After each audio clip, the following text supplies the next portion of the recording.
I'm pregnant with Sullivan's child, so divorce him and let me have him." Rebecca suddenly bowed her head, tears in her eyes. Rebecca faintly smiled, caressing her belly, where her love's fruit with Sullivan was growing. Knowing her history with men, I couldn't even sigh. It wasn't surprising at this point. She used to switch boyfriends one after another during our student days, and always she seemed to target men who were already taken. Rebecca's beautiful face was streaming with tears. It was like watching an actress perform. I wonder how long Rebecca can keep up this facade. "Sure, but you'll have to take care of Sullivan's debts," I said. No matter how much reality I throw at her, Rebecca always activates her positive thinking. I'm curious when this smile will fall. I'm Lily, 29 years old. I gave birth a year ago and recently returned to work. At work, "Lily, you seem so unflappable. You're just so elegant," my colleagues often say. Now, I'm just an ordinary housewife, perhaps because I was born into a wealthy family. When I was young, my dad, Arnold, ran a fairly large company. Despite being busy, he took us on domestic and international trips twice a year. My mom, Rosie, even from my perspective, was beautiful and kind. Coming home from school, the house would always be filled with a sweet scent. She always had homemade snacks ready for me. I also have a younger sister, Rebecca, 1 year my junior. She often coveted my favorite stuffed animals and new clothes. Rosie never told me to be patient because you're the older sister. Instead, she patiently explained things to slightly selfish Rebecca. Thanks to this, ours was a calm household with raised voices. However, when I was in the 6th grade, Arnold's company went bankrupt, so we moved to Rosie's countryside hometown.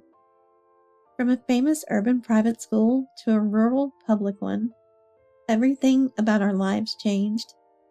It was a small school where everyone was friends in the only class of the grade. As a new student, I was a novelty and it was overwhelming with all their questions. But thankfully, I quickly made close friends. Within a month, I had completely settled into the school. On the other hand, Rebecca became like a pretentious idol. "Lily, let's go home together," she would say. Without making friends, she'd come to my classroom after class to pick me up. I wanted to go home with my friends, but I couldn't turn away Rebecca. Outwardly, she pretended to be this adorable sister who adored me, but since moving to the countryside, she became more willful. "Hey, give me that sparkly pen. It doesn't suit you, Lily, with your cute sparkles. After all, you're such a country bumpkin now." "No way. A new friend gave it to me because we have matching ones." "Matching? That's so dull. A country girl like you would be better off with a freebie pen from the electronics store." There were no tears or tantrums, just a mocking laugh as she forcibly took what was mine. I hate to say this about my sister, but it felt malicious. At first, I thought I was fortunate to have friends after transferring, but gradually I found myself isolated in the classroom. "Hey, let's hang out after school." I tried inviting friends, but their response was cold. "We're not hanging out." "Why not? Did I do something wrong?" "We were never friends in the first place. You must hate us country folk, being a city girl and all, right?" I was suddenly scolded, too stunned to understand. Looking around, I noticed everyone in class giving me cold stares. Then Rebecca showed up. "Lily, let's go home together." With no place for me in the classroom, I grabbed Rebecca's arm and hurried home. "Lily, let's go home together again tomorrow." A bit selfish, but I believed Rebecca, who was always by my side, was someone precious. Then, the reason for my isolation became clear. Apparently, a sparkly pen identical to mine was found in the school's trash can, defaced with the word "country bumpkin" written in permanent marker. I didn't do that. I desperately denied it, and the teacher believed me, helping mend my friendship. We made up, but things were never as close as before. Maybe in early elementary school, a simple apology would have sufficed, but it's a delicate age in the later years. My classmates accepted me again, but I felt an invisible wall had formed. Did Rebecca do this? She was the one who took the sparkly pen from me. Could she have thrown it away? I couldn't help but suspect her. What are you talking about? I don't know anything. Maybe it was harassment from those friends you thought you had, Lily. Everyone probably hates you. No matter how much I pressed her, Rebecca just laughed and denied everything. More rumors spread about me bad-mouthing friends, and again, Rebecca was suspicious. Yet she acted innocent, clinging to me, saying, "I love you, Lily." It was frightening. Rosie, who I relied on, had started working and didn't know about this. I didn't want to worry her with unnecessary concerns, as she seemed busy. So on the surface, we were seen as a pair of charming, close sisters. Rebecca, who hadn't made specific friends for a while, began to attract boys in junior high. Her demure and mysterious nature drew them in. But there was a problem. She'd date boys who already had girlfriends. "Oh, were you dating him? I'm sorry, but it's not like I seduced him. I just happened to be loved by him." Moreover, she made provocative comments to the girls who were dumped. As a result, all the girls were enemies. But she was liked by the boys. I sometimes wish I could pretend to be a stranger, but in our one class per grade country school, everyone knows we're supposed to be close sisters. "Lily, let's go home together." For some reason, instead of going home with her boyfriend or his friends, she always chose to walk with me. Rebecca clung to my arm, acting like a cute kitten. Just as I started making friends, I couldn't bear being thought of as part of Rebecca's boy-crazy group. In fact, there were quite a few girls who saw me as an enemy. I never had a boyfriend, but felt uncomfortable because of Rebecca's influence. And I was wrong to think that boys didn't like me. Behind my back, "Lily is so harsh to me." Rebecca played the tragic heroine. Her overdone victim act seemed transparent to other girls, but somehow fragile to the boys. Wanting to distance myself from Rebecca, I went to college out of state, and then found a job there. I wanted to see my parents, but only to return home for Christmas or family gatherings, to avoid Rebecca. I didn't have any problems with socializing once I was away from her. After dating my first boyfriend for 2 years, we decided to marry. I dreamt of a wedding, but couldn't bring myself to invite Rebecca or friends from back home, so I didn't have one. My husband Sullivan is a man of firm opinions. Unlike me, who tends to look to others, he's bright and optimistic, which drew me to him. "Are you and your sister not close?" "It's not that we're not close, but..." "Come on, from what you've told me, it's clear you don't get along." "Well, it's not like I'm saying I hate her to her face." "You should just be honest, Lily. You worry too much. From what I hear, your sister sounds like she embodies all the worst traits of a woman. It's natural to dislike her." Sullivan's laughter eased my dislike for Rebecca a bit. He's always smiling. Like the time we were forgotten at a restaurant and waited over 30 minutes, he didn't get angry. "What? They forgot about us? It's okay. So as an apology, our meal is free, right?" He responded casually and cheerfully to the apologetic waiter. Although a bit brazen, Sullivan's brightness lightens the mood. "It'll be fine," is his catchphrase. I worried his parents might be upset about us not having a wedding. "It'll be fine." Just as Sullivan said, they weren't bothered. When I found out I was pregnant, my anxiety outweighed my joy. Then, "It'll be fine," Sullivan assured me. Once our son Sean was born, I couldn't help but adore him. Despite the stress and worries, I'm willing to do anything for my precious child. Sullivan sometimes talks about quitting his job on a whim to start his own business. Just after giving birth, I'm bewildered, but he laughs it off. "It'll be fine," and confidently pursues his beliefs. It was tough managing the housework and childcare alone since Sullivan was busy, but I felt that he could break through any barrier. I believed he'd be my hero if I ever really needed him. His optimism was a great comfort to me. This helped me reduce my aversion to Rebecca, and I started visiting home more often to let my parents interact with Sean. Rebecca and I are both nearing 30 now. Rebecca, once seen as a selfish and cunning sister, had become a beautiful adult, perfectly suited in high-end brand clothing and accessories, still single and living at home whenever we visited. Lily, Sullivan, welcome. Please make yourselves at home. Sean, let's play together. Rebecca would warmly greet us. It seemed I was the only one who still harbored ill feelings. Look at that. Rebecca's actually a nice girl. I imagine someone much harsher from your stories, Lily. She's like an elegant beauty, incorporating brands without being pretentious. Yeah, she's become a kind woman. It's like her childhood self was a lie. I'm relieved.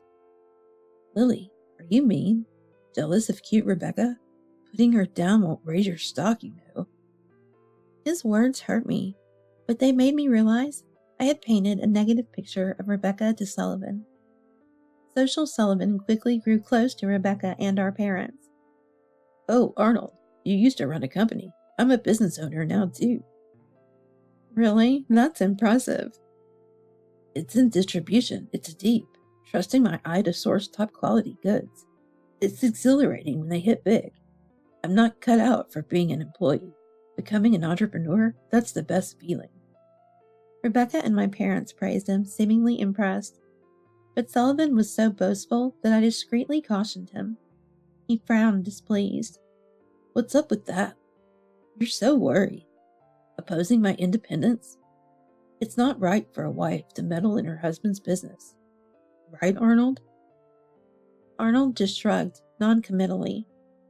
Lily, it's fine. I want to hear more about Sullivan's work. Rebecca interjected, and Sullivan eagerly continued. That's amazing. Way to go, Sullivan. Rebecca knows how to handle men. Sullivan, looking pleased, slightly annoyed me. Wanting to impress Rebecca and my parents, Sullivan was more talkative than usual. His confidence, once attractive, now seemed boastful and shallow. The magic of love slowly dissolving, I began to doubt the confident, cool Sullivan. Unable to bear it, I retreated to the next room with a crying Sean. Looking away from them was my mistake.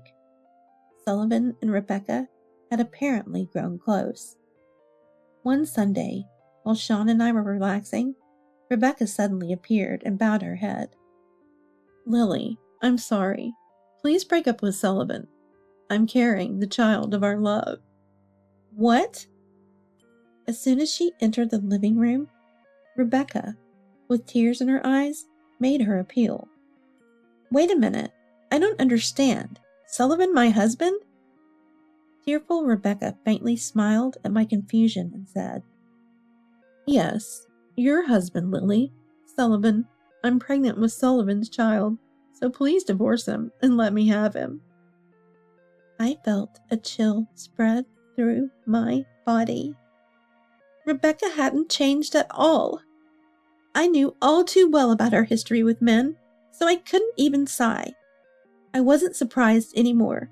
She used to switch boyfriends one after another, and always she seemed to target men who were already taken. But to go after her own sister's husband, how shameless could she be? I felt my strength drain away and just looked down at Rebecca expressionlessly.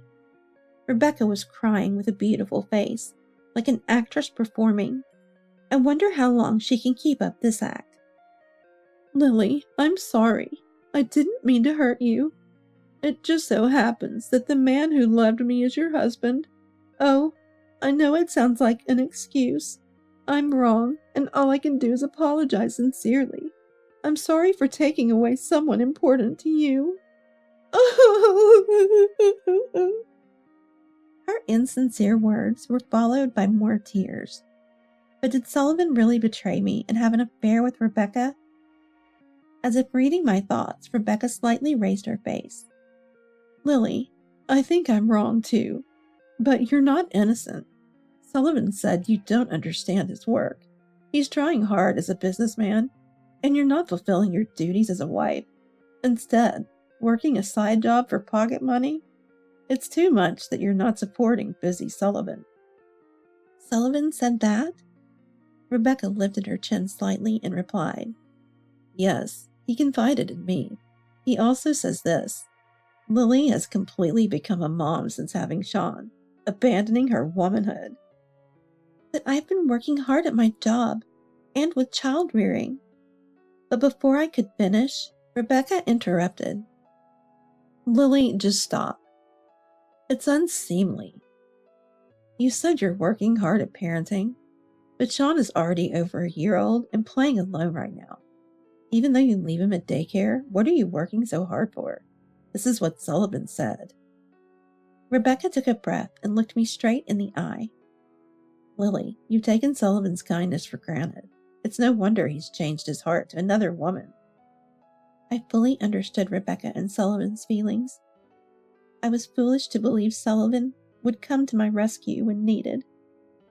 Did Sullivan, who left all the household and childcare duties to me, ever help me even once? Now I'm used to raising Sean alone. I wouldn't be troubled without Sullivan. I burst out laughing unintentionally. So I appeared to just be pretending to parent. That's right, Lily. You've neglected Sullivan too much by using your role as a mom. I would prioritize Sullivan the most. Of course, I love the child in my womb too. But how can a wife who doesn't love her husband love her family? Rebecca solemnly bowed her head. Lily, please, set Sullivan free. Let me have him. I stood there and dropped my voice over Rebecca's head.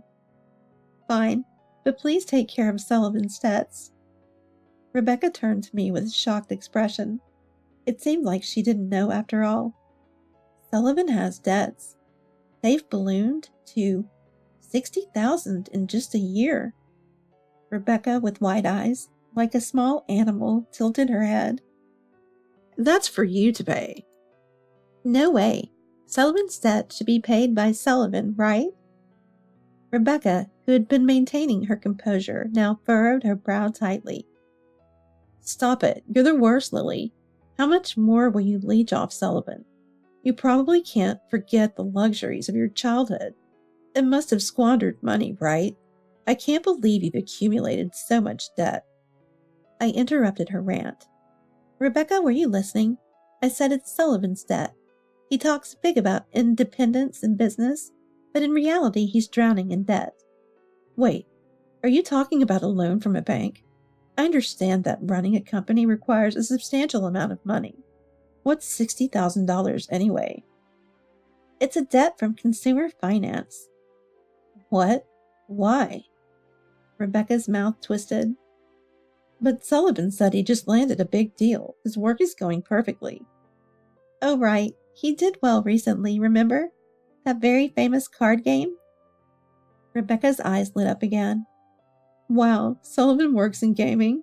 I prefer something more intellectual, but nowadays, not only children, but also adults enjoy games. It has potential, right? It seems Sullivan has only shown his good side. Rebecca probably didn't ask for details, not really interested in what's inside Sullivan. Amazing Sullivan. She laughs, possibly without even listening. Rebecca was confused by the debt talk earlier, but her quick recovery surprised me. Their baseless confidence is where Sullivan and Rebecca are. I'm curious to see when Rebecca's smile will fade. I'll show Rebecca the new wife Sullivan's workroom. I led her to a room at the back of the house. Turning on the light in the dark, curtain-drawn room, it was overflowing with items to the point where neither walls nor floors were visible. What's all this? Books, toys, clothes, games. There was no consistency, just a mess of items, all apparently Sullivan's precious merchandise. This is Sullivan's work. Work? It looks like a storage room. Yes, a warehouse filled with unsold items. Rebecca looked utterly confused. This is unsold merchandise. Sullivan's job is retail arbitrage. Retail arbitrage? Even after explaining, Rebecca was speechless. It seemed like a foreign concept to Rebecca, who has lived in a brighter world. Ever heard about it in the news? It's reselling. Rebecca's face contorted rapidly. Reselling as in hoarding tickets for popular concerts and selling them at unbelievable prices to desperate fans, those resellers? It was the first time I saw Rebecca get emotional. All right, as a child, Rebecca secretly kept popular Idol stationery and posters. I don't watch TV, so I don't know what's trendy. I like classical music and ballet. She used to say playing a mysterious character, but apparently she had a past of being troubled by resellers. Sullivan's a reseller? No way. Just then, Sullivan came home. He probably rushed over after hearing Rebecca was confronting me.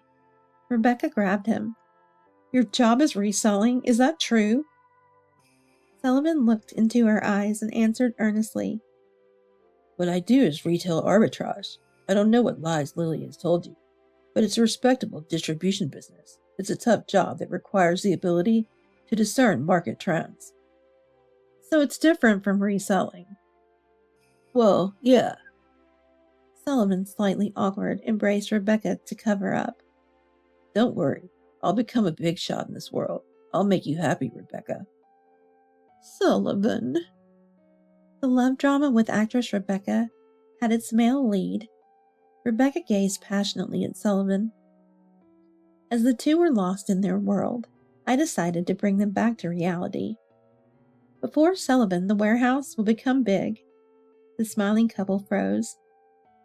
Sullivan's been doing retail arbitrage for a year now. This room is filled with unsold inventory. Can you sell all of this? Of course I can. Maybe to a recycling shop, but there you'll be lucky to get half of the original price. Rebecca and Sullivan, still embracing, froze. Sullivan's smile turned strained, while Rebecca glared at him tightly. You talk big about being a business owner, while your retail arbitrage isn't even successful. It was embarrassing just listening to you. You're not employed, right? So, you call yourself a business owner? That's laughable. I couldn't hold back and laughed out loud. It'd be fine if you had a decent income, but Sullivan, what about you? You just buy things that might sell, ending up with more leftovers. Just buying things that won't sell or be used? That's just wasteful. Rebecca stepped back, releasing her embrace.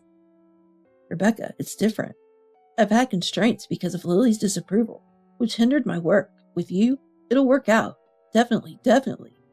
Sullivan pleaded with conviction. There's a baby in your belly, right? I'll work harder than ever. Let's get married. Rebecca, moved by Sullivan's passion, nodded, hand on her belly. They embraced again. Sullivan smiled. What a farce. Two overly optimistic people together, this will be interesting to watch. Let's get divorced. All right, I understand. Good. Wish you happiness. Sullivan and I divorced immediately, and he remarried Rebecca. Sean and I moved back to my parents' house, while Rebecca moved into Sullivan's apartment. By that time, Rebecca's pregnancy was becoming noticeable. Our family is growing with another grandchild. Mom will be so happy, she exclaimed excitedly. However, my parents ignored all communications from Rebecca and never met her.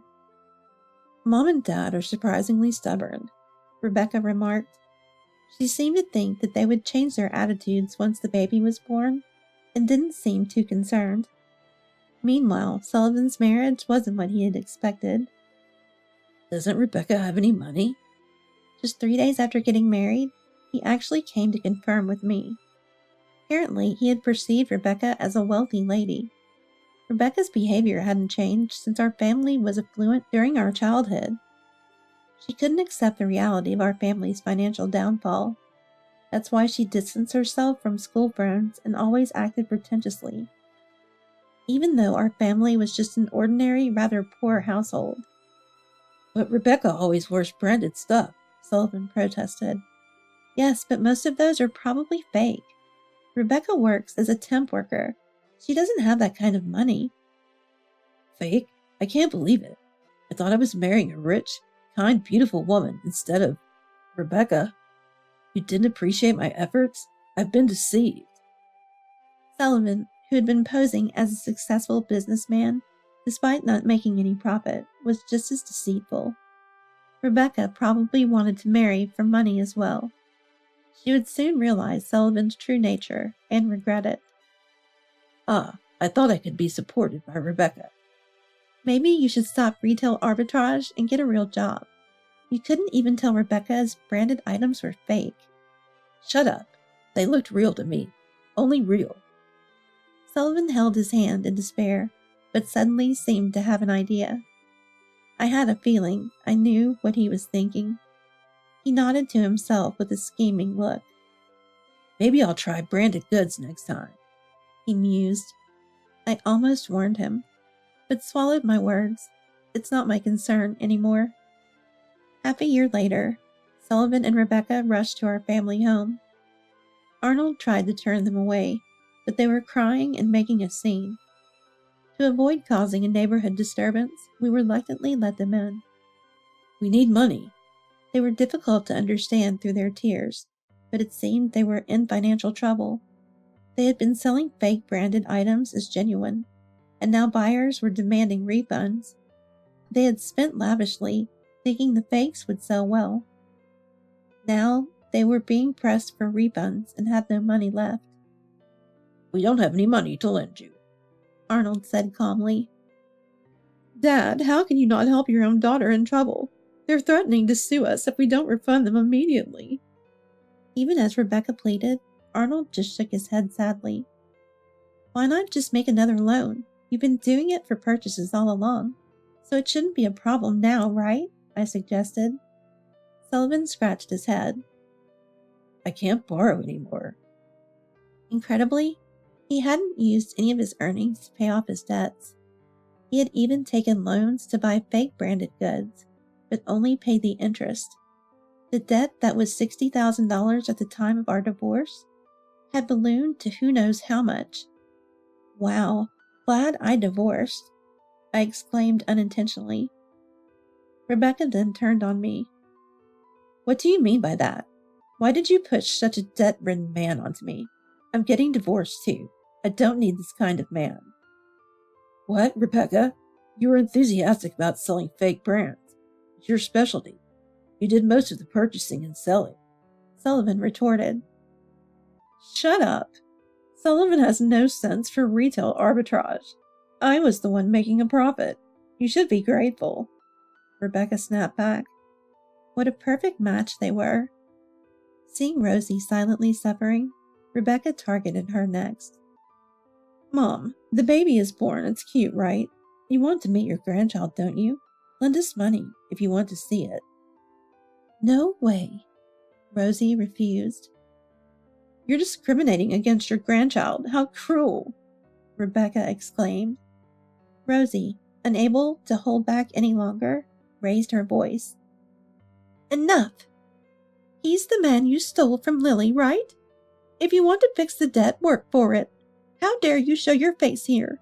I no longer consider you my daughter. Go to hell with your beloved Sullivan. Mom! Rebecca finally broke down and cried, her beautiful face distorted and wrinkled in anguish, like a cracking white mask. Arnold mercilessly threw out the genuinely sobbing Rebecca and Sullivan. After that, we didn't have anything to do with them, but I learned about their situation unexpectedly. The police contacted us. Sullivan had been desperately reselling to make money, but compared to fake branded goods, the earnings were meager, and once he had tasted the profit, it wasn't satisfying. It's wrong to lie. Just sell them as fakes. Great idea. I'll buy them because they're fake and cheap. We'll make a profit, even if the selling price is low. So they were back to dealing in fake brands. They refunded noisy complainers from the previous trouble but managed to get by with the rest. Despite fears of being sued, they thought they were safe since nothing had happened. But wrongdoing eventually catches up. They were finally held accountable for their crimes. Our foolish daughter has caused you trouble. Arnold apologized to the police repeatedly. He never asked to lighten their sentence. Instead, she has no remorse. Please ensure she receives the appropriate punishment, he insisted. Rebecca and Sullivan were arrested after claiming they didn't know the goods were fake, a defense that obviously didn't hold up with the police. Unrepentant and without compensating the victims, they received actual prison sentences. Both ended up in jail together. They begged for forgiveness once their fate was sealed, but it was too late. Moreover, a mountain of debt awaits them upon release. I'm relieved I divorced. I even feel thankful to Rebecca for awakening me to Sullivan's reality. Despite his boasting about distribution and discernment, it was Rebecca who gave me the wake-up call. I'm still living at my parents' house. I haven't remarried, but Sean has a younger brother now. We took in Rebecca's child. Our family isn't wealthy, but we manage without wasteful parents. Colleagues no longer say, "Lily, you seem so unflappable." Managing two energetic boys leaves no room for calm. Sean is 5 and Rebecca's child is 3. Every day is incredibly noisy, almost maddening. "Stop fighting all the time," I scold. They pause their squabbles, glance at each other, and run off, always in sync during these moments. They know Grandma Rosie's arms offer a safe haven. Rosie says, Well, so full of energy," as she pats their heads. I guess scolding is my role, while spoiling is Grandma's. I've decided to raise both boys equally without discrimination. They don't need to be wealthy or outstanding, just kind-hearted adults. As for me, my throat is hoarse from scolding so much. Sucking on my usual honey candy, the children bring me a handful of candies. "Thank you, you're so kind," I say. They smile sheepishly, rowdy and noisy, but still my adorable kids.